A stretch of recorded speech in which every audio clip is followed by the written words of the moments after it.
But the exclusive rights people are hoping that they will persuade you to bring the competition here next year. I think that's it.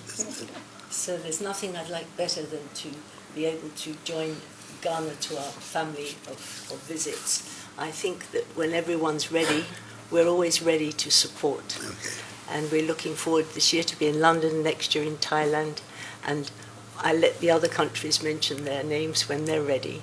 But when Ghana's ready, we will always be ready to help. So that's a big task for you. With your support. But of course, the tourist dimension is something that is of great interest to us. We are trying to position our country as a good tourist destination on the West African coast, and I think these kind of events will successfully undertaken assist that process, and that we can see an immediate benefit for ourselves from that. Yeah.